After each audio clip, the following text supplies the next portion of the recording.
Good Friday afternoon, everybody. January 30th, the market update desk. Scott Riley, NMLS 157524. This episode is being brought to you by my favorite place in the world, Turks and Caicos Islands. It's so cold out. I am wishing I was there right now. So we got a lot going on, a couple milestone events that happened I want to go over here.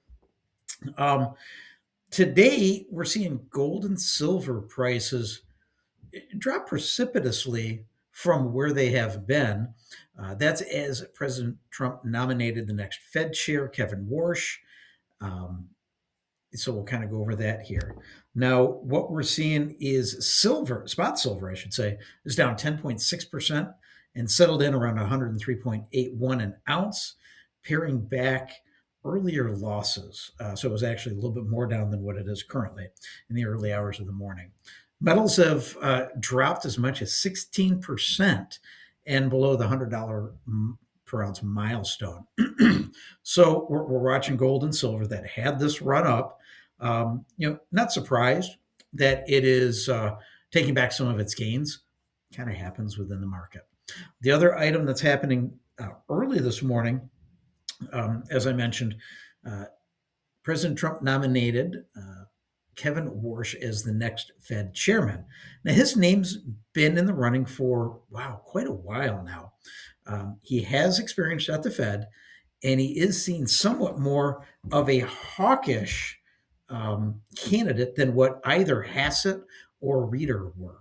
So, and he's been a vocal critic of the Fed's past participation and causation of inflation spiking, and about their slow reaction and using real-time data. So interesting that he got it. I'm not too surprised. It was really a close race, I suspect. Now, some of the comments that we're seeing out there is Evercore ISI's Krishna Guha said the market was trading Warsh hawkishly. The Warsh pick should help stabilize the dollar some and reduce, though not eliminate, the systemic risk of deep extended dollar weakness by challenging debasement trades. Some of that has to do with Japan, which is also why gold and silver are sharply lower this morning, is what the vice chairman said. So definitely not as dovish as what we could have had. And he does have an independent streak and a lot of Wall Street history and history working on the Fed board. Now, we're also seeing from earnings numbers, another Mag 7 member, Apple, blew out expectations and is roaring today. So they reported fiscal first quarter earnings on Thursday that surpassed expectations, with revenue soaring 16% on an annualized basis. That's a big number. So they reported 42.1 billion in net income, or 2.84 per share, versus 36.33 billion, or 240 a share, compared to what they had a year ago. So beat expectations on top and bottom line. They saw particularly strong results in China, including Taiwan and Hong Kong. Sales in the region surged 38% during the quarter to 25.53 billion. In fact, they're saying they don't even have enough chips for all the demand of the new iPhone, and that's what's spurring this revenue growth for Apple. The other big number that came out today, actually came through to the negative side for us, was PPI, wholesale inflation. So a headline PPI rose 0.5% versus the expected 0.2%, but it did remain year over year unchanged at 3%.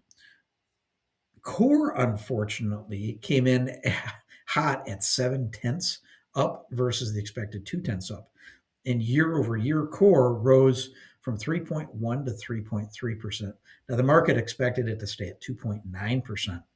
When we dig into the numbers, most of this increase came from the services sector, particularly in machinery and equipment wholesale margins. So very interesting when you dig into the numbers there. Next week's a big week, everybody. We've got, believe it or not, the end of January, which means the beginning of February, which means jobs numbers.